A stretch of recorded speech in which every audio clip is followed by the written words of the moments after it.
Skill wave YouTube channel में आप सभी का एक बार फिर से स्वागत है। स्टूडेंट्स, आज हम लोग एम्प्लॉयबिलिटी स्किल की अपनी क्लास 6 करने चल रहे हैं, जिसमें हम लोग पढ़ेंगे इंपॉर्टेंट मल्टीपल चॉइस क्वेश्चंस के सीरीज में आज का 20 मल्टीपल चॉइस क्वेश्चन जो कि बेस्ड हैं कम्युनिकेशन पे। ठीक है, मींस हिंदी में अगर बोलें तो संचार पे। ठीक है, तो अभी पिछली क्लास भी हुई थी कम्युनिकेशन पे बेस्ड, ठीक है, जिसमें मैंने आपके लिए 20 क्वेश्चंस करवाए थे विद एक्सप्लेनेशन। अगर आपने नहीं देखी है तो आई बटन पे लिंक दे रहा हूँ, पहले उसको देख लीजिए, फिर इस क्लास को देखिए तो और इंटरेस्ट से आपको समझ में आएगा। ठीक है, साथ ही साथ स्टूडेंट्स, अगर इस चैनल पे आप नए हैं तो अभी सब्सक्राइब कर लीजिए। ठीक है, सब्सक्राइब करने के लिए आपको चैनल पे जाना है और सब्सक्रिप्शन बटन पे क्लिक करके आपको चैनल को सब्सक्राइब कर लेना है। ठीक है स्टूडेंट्स, तो अगर आपको कंटेंट जो है अच्छे लगते हैं तो आप इस चैनल को लाइक कर लीजिए, सब्सक्राइब कर लीजिए। ठीक है, और बेल आइकन को दबाना ना भूलिएगा, जिससे आपको तुरंत नोटिफिकेशन मिल जाए जब भी मैं वीडियोस को अपलोड करता हूँ। ठीक है, तो चलिए शुरू करते हैं आज का अपना ये लेक्चर, जिसमें फर्स्ट क्वेश्चन आपके लिए है 21 नंबर पे। ठीक है, पिछली क्लास में हम लोगों ने 20 क्वेश्चन कर लिए थे, तो आज हम लोग 21 से स्टार्ट करने चल रहे हैं। देखिए, फर्स्ट क्वेश्चन आपका है इस सेशन का, व्हाट इज़ द ड्रॉबैक। ठीक है, मतलब क्या कमी है किस चीज़ की, रोल प्लेइंग की। अगर आप जो है लीडर हो, आप किसी जगह पे जो है एक इम्पॉर्टेंट पर्सन की तरह वर्क कर रहे हो, आपके अंडर में बहुत सारे लोग वर्क कर रहे हैं।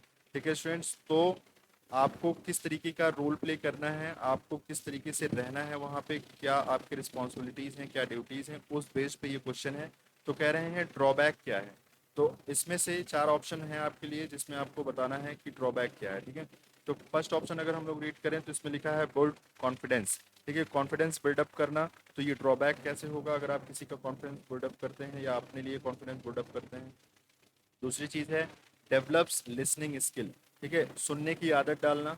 तो बिल्कुल बुराई नहीं है भाई, सुनना तो जरूरी है, सुनना पड़ेगा, आपको समझना होगा कि किसी की प्रॉब्लम क्या है। ठीक है, उस बेसिस पे आपको सोल्यूशन निकालना होगा, तभी तो आप रोल प्लेइंग कर रहे हो। ठीक है, तो ये भी ठीक है। Does not provide real situation. हाँ देखिए, ये चीज़ें हैं ना, does not provide real situation, मतलब जो प्रेजेंट में जो सिचुएशन है उसके अकॉर्डिंग एक्ट ना करना, यही आपकी कमी हो जाएगी अगर आप रोल प्लेइंग में हैं तो। ठीक है, अगर आप चौथे ऑप्शन को देखें तो डेवलप क्रिएटिव प्रॉब्लम सॉल्विंग। अगर आप डेवलप कर सकते हो क्रिएटिव प्रॉब्लम सॉल्विंग, मतलब आप किसी भी समस्या का हल निकाल सकते हो बहुत क्रिएटिव मैनर में, बहुत ही अलग तरीके से, तो ये तो बहुत अच्छी बात है। ठीक है, तो क्या नहीं होना चाहिए, ड्रॉबैक क्या है।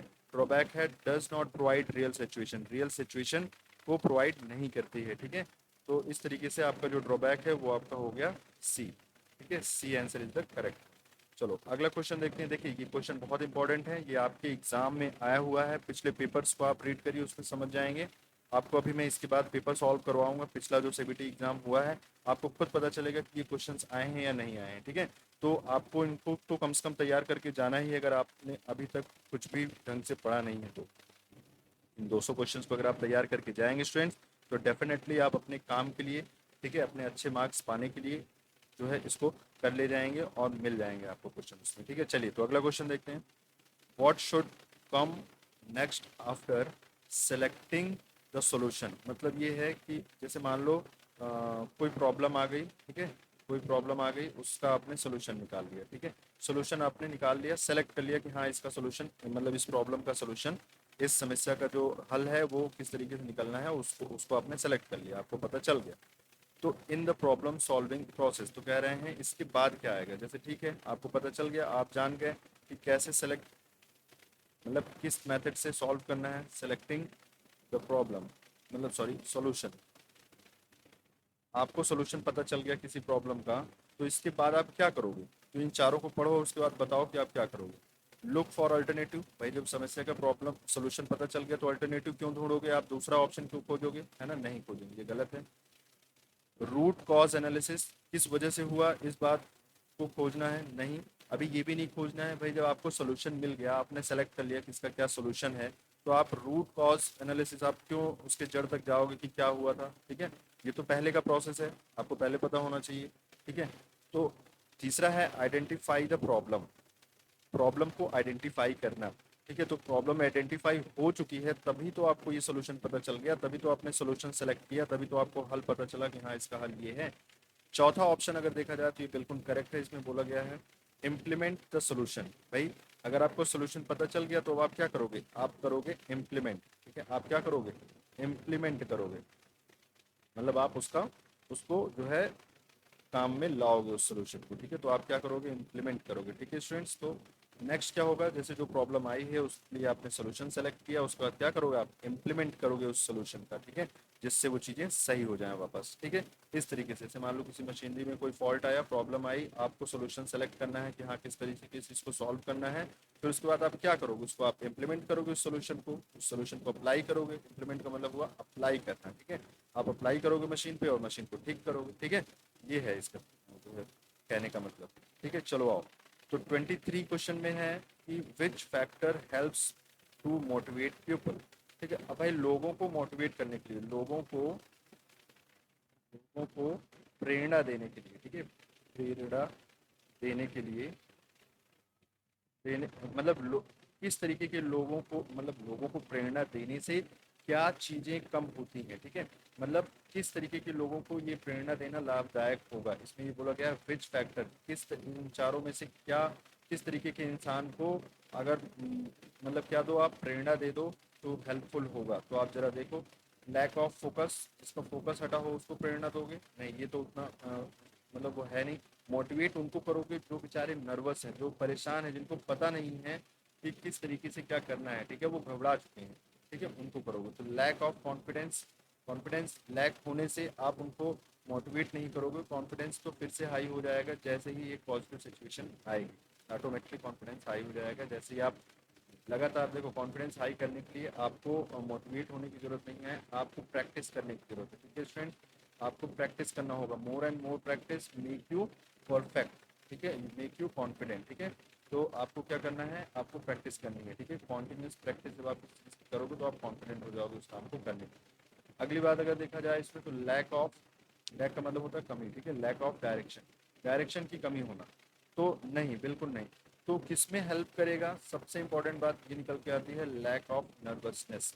कहने का मतलब जब आप घबराए हुए होते हो, घबरा के बहुत कमज़ोर पड़ जाते हो, आपके अंदर घबराहट होती है, तो फिर वहाँ पे आपके लिए मोटिवेट होना ज़रूरी है, नहीं तो आप कुछ गलत स्टेप उठा सकते हो। ठीक है, आपको नर्वस नहीं होना है, हमेशा पॉजिटिव माइंड रहना है स्टूडेंट्स।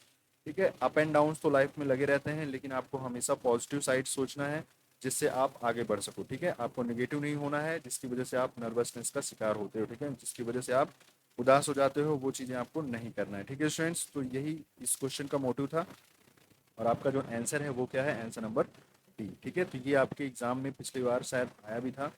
ठीक है, मुझे जहाँ तक याद आ रहा है। ठीक है, तो जो मोटिवेट करना है पीपल्स को लोगों को जो मोटिवेट करना है वो पॉजिटिव माइंड बनाने के लिए करना है, उनकी नर्वसनेस को ख़त्म करने के लिए करना है। ठीक है, मतलब उनकी जो उदास हैं, वो बहुत ज़्यादा घबराए हुए हैं, उसको ख़त्म करने के लिए ये हेल्पफुल है। ठीक है, क्या हेल्पफुल है, प्रेरणा देना। ठीक है, चलो आओ अगला देखते हैं।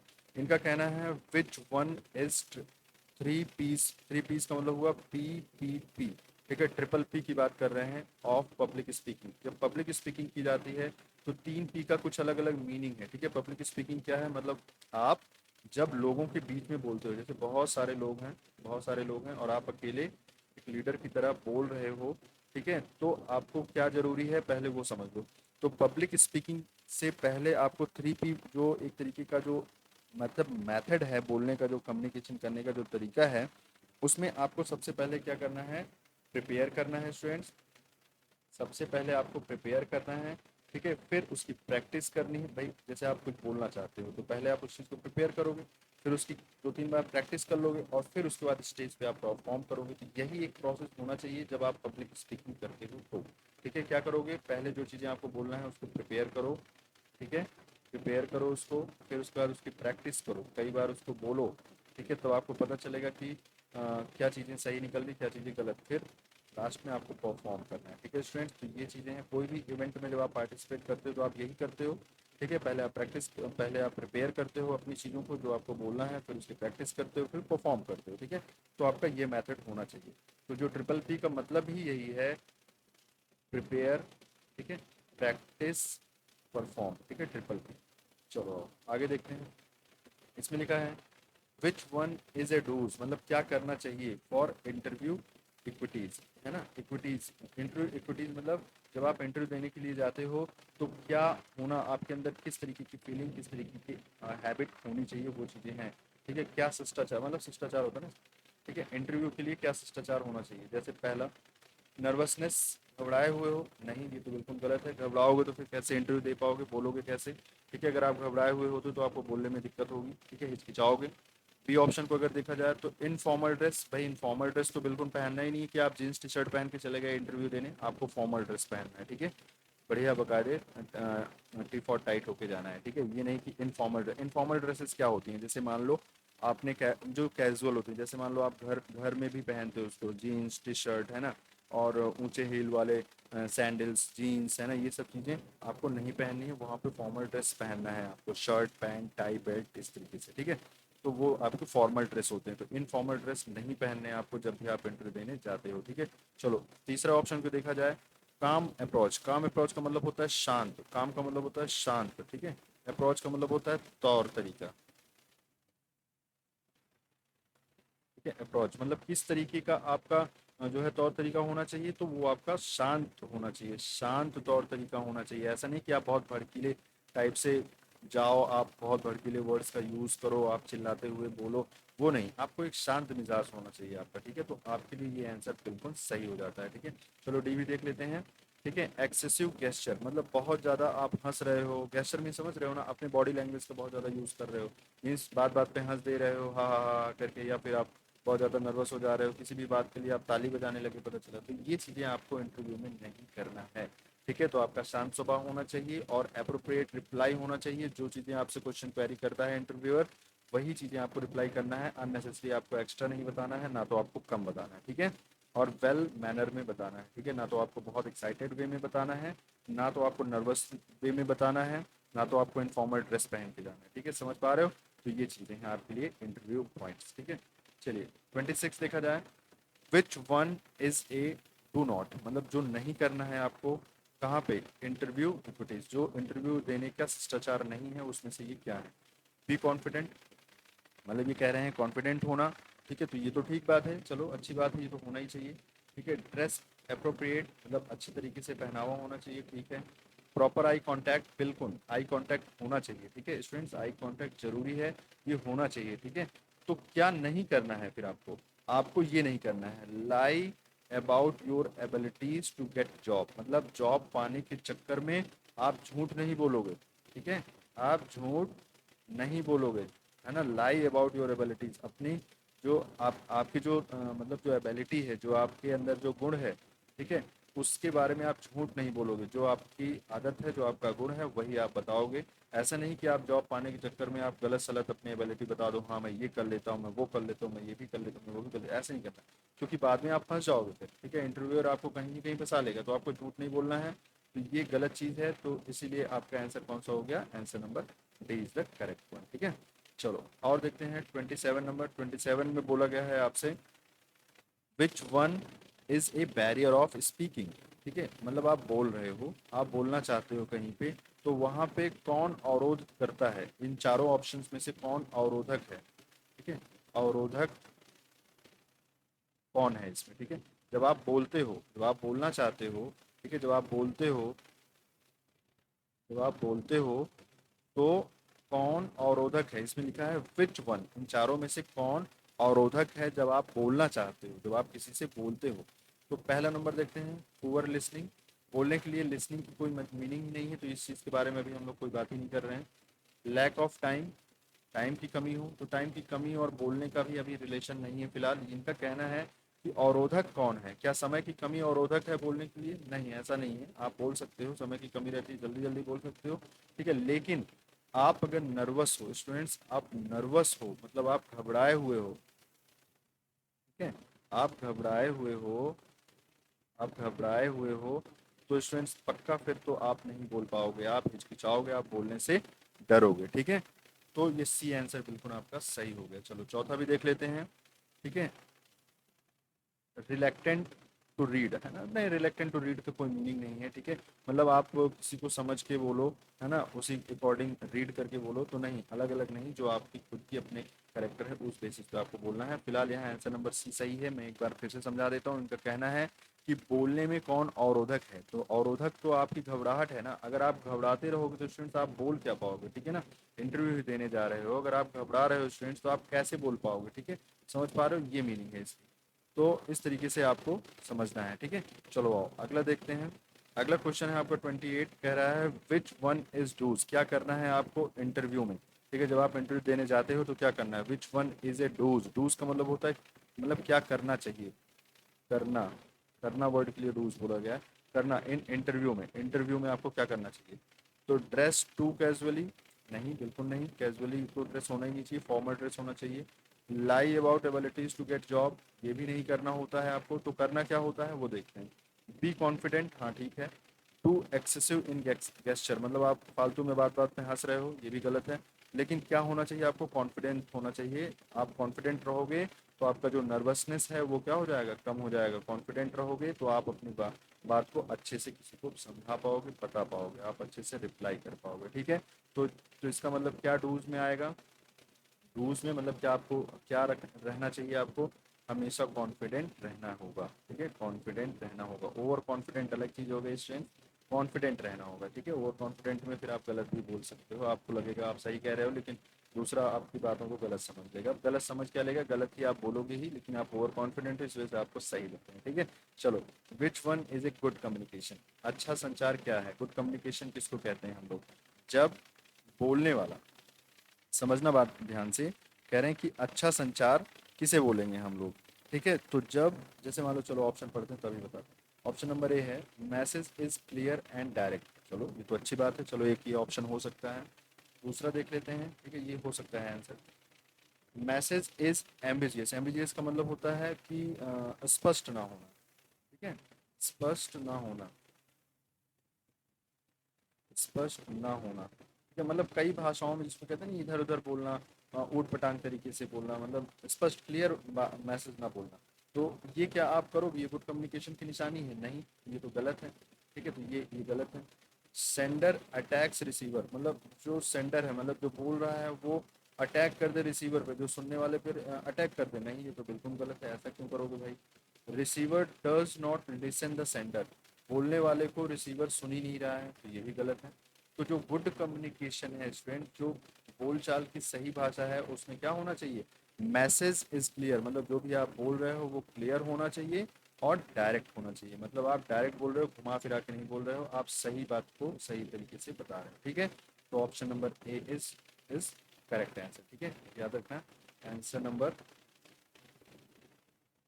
Answer number A is the correct answer, ठीक है। तो आपका ए आंसर बिल्कुल सही है, ठीक है। चलो आओ आगे देखते हैं question number 30, which one is the email equity, मतलब ईमेल करने का तौर तरीका क्या है, ठीक है। इक्विटी एटिक्वेट्स का मतलब क्या होता है, तौर तरीका, ठीक है, या शिष्टाचार, आचरण, जो भी है। तो देखो ए ऑप्शन में है कीप ईमेल शॉर्ट, हाँ ठीक है, शॉर्ट रहना चाहिए जिससे जल्दी से पढ़ सके कोई इंसान। जितना काम की बातें हैं बस वही आप बताओ, ठीक है, फालतू में इतिहास लिखने की जरूरत नहीं है यहाँ पे। लिखा है दूसरे ऑप्शन पे सेंड वायरस, नहीं भाई वायरस क्यों भेजोगे, ये तो गलत है, ठीक है। ये कह रहे हैं फॉरवर्ड फॉल्स मैसेज, गलत मैसेज क्यों भेजोगे, ये भी गलत है, ठीक है। यहाँ पे बोला गया है use all caps and small letters in email, नहीं ऐसा नहीं है, ठीक है, ये भी कोई तौर तरीका नहीं है। लेकिन आपका ये इंपॉर्टेंट है कि आपका जो ईमेल है वो क्या होना चाहिए स्टूडेंट्स, वो शॉर्ट होना चाहिए जिससे जल्दी से उसको पढ़ा जा सके, ठीक है, शॉर्ट होना चाहिए। चलो अगला क्वेश्चन है 31 question number, which one is considered to be good communication. फिर से वही बात, ठीक है। तो मैसेज इज एम्बिगियस, अस्पष्ट मैसेज, बिल्कुल गलत, ये तो सही नहीं है, ये नहीं होना चाहिए गुड कम्युनिकेशन में, ठीक है। दूसरा देख लेते हैं, sender is positive towards receiver, बिल्कुल सही, ठीक है। जो सेंडर है वो जिसको बोलना चाह रहा है उसके लिए पॉजिटिव एटीट्यूड में हो, ऐसा ना हो कि उसको गाली गलौज करने लगे, निगेटिव वर्ड यूज करने लगे, ठीक है, जिसको सुनना है मतलब, ठीक है। तो नहीं तो सुनने वाला बुरा मान जाएगा, ठीक है। यही आप अच्छे वर्ड्स का यूज करोगे मीन्स आप सेंडर हो, आप बोलने वाले हो। आप पॉजिटिव हो गए किसके टुवर्ड्स, रिसीवर के, मतलब आप रिसीवर के लिए आप पॉजिटिव सेंस में बोलोगे तभी तो एक गुड कम्युनिकेशन बोला जाएगा, ठीक है। चलो, रिसीवर डज नॉट लिसन, क्यों नहीं सुनेगा भाई, ये तो आप इसका मतलब उल्टा सीधा आप बोल रहे हो, कुछ गलत बोल रहे हो, जो उसको समझ में नहीं आ रहा है। सेंडर अटैक्स रिसीवर, ये भी गलत है, ठीक है। तो answer number B is the correct one, ठीक है। क्या होना चाहिए, sender is positive towards receiver, ठीक है। चलो आगे देखते हैं next question, question number 32, question number 32 में बोला गया है which one is considered to be poor communication, मतलब बेकार सा कम्युनिकेशन किसको कहते हैं, तो यही ऑप्शन बिल्कुल सही हो गया। मैसेज इज एम्बिजियस, एम्बिजियस होगा मैसेज मतलब अस्पष्ट होगा मैसेज, तो नहीं समझ पाएगा, तो वो गुड कम्युनिकेशन नहीं होगा, वो बेकार कम्युनिकेशन पुअर कम्युनिकेशन हो जाएगा। ठीक है, चलो बी ऑप्शन अगर देखा जाए तो message is clear and direct, ये तो अच्छी बात है, गुड कम्युनिकेशन की निशानी है ये। Receiver is open to listen, ये सुनने सुनने के लिए जो है तैयार हो। ठीक है, sender is positive towards receiver, ये भी अच्छी बात है, ये तो होना ही चाहिए। ठीक है, तो answer number A is the correct. चलो question number 33, which one is not a benefit of oral communication, मतलब आप जो बोलचाल की जो भाषा है वो उसमें क्या फायदा नहीं है भाई। इट इज क्विक, ये तो सही बात है, ये तो सही है। इट इज फॉर रिकॉर्ड, नहीं रिकॉर्ड तो नहीं बना सकते ना, लिखित होता है तो आपका भाई रिकॉर्ड होता है, लेकिन इसमें रिकॉर्ड तो नहीं हो सकता। ठीक है, इट इज डायरेक्ट, हाँ बिल्कुल डायरेक्ट तो है। ठीक है, फीडबैक इज इमीडिएट, तुरंत फीडबैक मिल जाता है, तुरंत पता चल जाता है क्या बोलना चाह रहा है, ये भी सही बात है। तो ये तीनों तो एक ही तरीके की चीजें हो गई। लेकिन इट इज फॉर रिकॉर्ड, क्या इसको रिकॉर्ड के लिए रखा जाता है? ऑफिसेज वगैरह में क्या बोलचाल वाली भाषा को रिकॉर्ड के लिए रखा जाता है? नहीं। ठीक है, बोलचाल की भाषा को रिकॉर्ड के लिए नहीं रखते हैं, लिखित रूप से है ना, रिटर्न होता है, रिटर्न डॉक्यूमेंट होने चाहिए, रिटर्न डॉक्स होने चाहिए, इसलिए रिकॉर्ड्स के लिए। ठीक है, तो ओरल जो कम्युनिकेशन है, ओरल जो बोलचाल की जो भाषा है उसमें आप किसी रिकॉर्ड को सेव करके रखते नहीं हो। ठीक है, वो तो लिखित रूप से रखते हो। ठीक है, आओ आगे देखते हैं। Question number 34, which one is not A part of triple A. अच्छा, ट्रिपल ए का क्या मतलब मैंने बताया था, जरा बताना। तो ट्रिपल ए का मतलब ही समझाता हूँ यहाँ पे फिलहाल। एनेक्सिटी मतलब घबराहट। ठीक है, घबराहट, हड़बड़ाहट जो है, घबराहट ही बोलते हैं। ठीक है, एनेक्सिटी का मतलब होता है घबराहट। ठीक है, बेचैनी। ठीक है, तो एनेक्सिटी क्या है, ट्रिपल ए का पार्ट नहीं है। होता क्या है कि एक ये मतलब अपने एटीट्यूड होते हैं, मतलब एटीट्यूड क्या, बोलचाल के जो तरीके हैं, तौर तरीके हैं, उसमें क्या करना होता है। देखो, आपको अटेंशन, अटेंशन एक वर्ड है, एटीट्यूड है और एडजस्टमेंट है। ठीक है, तो क्या है, आपको अटेंशन, एडजस्टमेंट और फिर एटीट्यूड। ठीक है, एटीट्यूड मतलब क्या है कि आपका तौर तरीका। ठीक है, एडजस्टमेंट अगर कोई चीज़ आपको बदलनी है तो वो एडजस्टमेंट होनी चाहिए, एडजस्ट करके आप बात कर सको। ठीक है, और क्या है, अटेंशन। तो अटेंशन मतलब आप पहले सुनोगे, आप समझोगे। ठीक है, तो अटेंशन, एडजस्टमेंट और एटीट्यूड, ट्रिपल ए का मीनिंग ये है।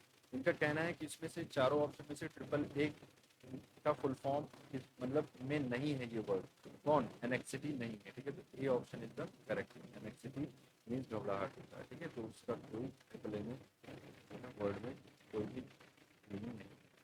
Which is not an article, article समझते हो, इंग्लिश वाले आर्टिकल की बात कर रहे हैं। ए एन द आर्टिकल होता है, इन जो है वो आर्टिकल नहीं। ठीक है, इन तो एक प्रीपोजिशन है। ठीक है, ये प्रीपोजिशन। चलो आगे देखते हैं 36, विच one is not an element of triple P. जैसे ट्रिपल ए होता है वैसे ट्रिपल पी भी होता है, तो ट्रिपल पी में क्या नहीं होता है? तो देखो, प्रिपेयर बिल्कुल होता है, प्रैक्टिस एंड परफॉर्म। याद करो, जब भी पब्लिक स्पीकिंग होती है, ठीक है, जब भी पब्लिक स्पीकिंग होती है, पब्लिक स्पीकिंग आपको करना हो, आपको लोगों के सामने बोलना हो, तो पहले आप क्या करोगे, पहले आप प्रिपेयर करोगे। ठीक है, फिर आप क्या करोगे, उसके बाद नेक्स्ट स्टेप प्रैक्टिस करोगे। ठीक है, प्रैक्टिस करोगे आप, फिर उसके बाद क्या करोगे स्टूडेंट्स, उसके बाद आप करोगे परफॉर्म। ठीक है, परफॉर्म। लेकिन क्या इसमें कहीं पे पोजेस का ऑप्शन आता है? इसमें कहीं पोजेस लिखा है? नहीं, पहला स्टेप प्रिपेयर, दूसरा स्टेप प्रैक्टिस, तीसरा स्टेप परफॉर्म। तो जब भी आप पब्लिक स्पीकिंग करोगे तो आपको ये ट्रिपल पी तरीके से चलना है। ठीक है, पहले प्रैक्टिस करो, पहले प्रिपेयर करोगे मतलब पहले तैयारी करोगे, फिर प्रैक्टिस करोगे, कई बार उसकी प्रैक्टिस कर लोगे, फिर परफॉर्म करोगे, तब जाके उसको आप पब्लिक स्पीकिंग करोगे, मतलब तब आप पब्लिक के बीच में बोलोगे। आगे देखते हैं 37 number, which one is not an essential characteristic, मतलब कौन सा एक जरूरी गुण नहीं है टू अचीव सक्सेस, सक्सेस पाने के लिए इसमें से कौन सा एक जरूरी गुण नहीं है? जैसे कमिटमेंट मीन्स दृढ़ संकल्प ही होना, मतलब कि हाँ मैं ये करके दिखाऊंगा। ठीक है, प्रतिबद्धता, तो प्रतिबद्धता तो होनी चाहिए अगर आपको सक्सेस पाना है तो। ठीक है, इंटीग्रिटी, इंटीग्रिटी भी होनी चाहिए। ठीक है, कॉन्फिडेंस, तो कॉन्फिडेंस तो बिल्कुल होना ही चाहिए, नहीं तो आप कैसे कोई चीज़ कर पाओगे। ठीक है, लेकिन अनएथिकल वर्क मतलब जो नैतिक कार्य नहीं है, मतलब नैतिक कार्य न न करना। ठीक है, मतलब अनएथिकल वर्क, जो नैतिक कार्य हैं, अनैतिक मतलब सॉरी, न करना मत लिखो इसको, ऐसे लिखो, अनैतिक कार्य मतलब नैतिक कार्य तो भाई करना चाहिए, अच्छी बात है।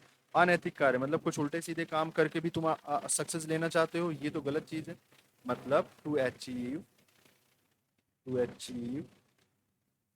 सक्सेस, ठीक है, टू अचीव सक्सेस, क्या आप कुछ उल्टे सीधे काम करोगे, क्या आप अनैतिक काम करोगे, ठीक है, अनैतिक काम करोगे, बोलो, अनैतिक कार्य करोगे, नहीं करोगे ना, तो ये आपको नहीं करना है। तो वही इन्होंने कहा है which one not an essential, तो नहीं है, जो जो एसेंशियल गुण नहीं है, मतलब जो एक इम्पॉर्टेंट गुण नहीं है, तो वो क्या है आपका, D answer is the correct one, मतलब आप गलत वर्क नहीं करोगे, ठीक है। आगे देखते हैं हम लोग, आगे है which one is not the output come out, मतलब आउटकम ऑफ पॉजिटिव एटीट्यूड। समझो, आप आपका एटीट्यूड पॉजिटिव है, कहने का मतलब ये है कि आप हर एक चीज़ के लिए पॉजिटिव हो, मतलब आप किसी को निगेटिव वर्ड नहीं यूज़ करते, आप किसी भी चीज़ को, किसी भी प्रॉब्लम को पॉजिटिवली हैंडल करते हो। तो उस अगर आप पॉजिटिवली हैंडल करते हो तो आपके अंदर किस तरीके का एटीट्यूड है, इन चारों में से कौन सा एटीट्यूड नहीं होगा फिर आपके पास, अगर आप पॉजिटिव एटीट्यूड के इंसान हो। तो पहली चीज़, अगर आप जो है एंथेसियम हो, मतलब एक तरीके से क्या कहते हैं इसको, नैतिकता जिसको कहा जाता है ना, कि मतलब आप जो बोला गया है उस चीज़ को करोगे। क्रिएटिविटी है आपके अंदर, कहने का मतलब आप नए नए तरीके जो है खोज सकते हो, आप अच्छे तरीके से किसी काम को कर सकते हो। प्रॉब्लम सॉल्विंग एटीट्यूड है आपके पास, मतलब आप समस्या का हल निकाल सकते हो। लेकिन क्या आपके अंदर बोरियत भी होनी चाहिए, तो बोरियत नाम की कोई चीज़ नहीं होनी चाहिए। बोरियत समझते हो, बोर हो जाना, ठीक है, मतलब मन न लगना। तो अगर आपके अंदर पॉजिटिव एटीट्यूड है स्टूडेंट्स, तो आपका हमेशा किसी भी काम को करने में मन लगेगा, ठीक है। तो पॉजिटिव एटीट्यूड के इंसान आपको बनना है, जिससे कोई भी काम आपको दिया जाता है तो आप बहुत अच्छे से हैंडल कर सको उसको, ठीक है।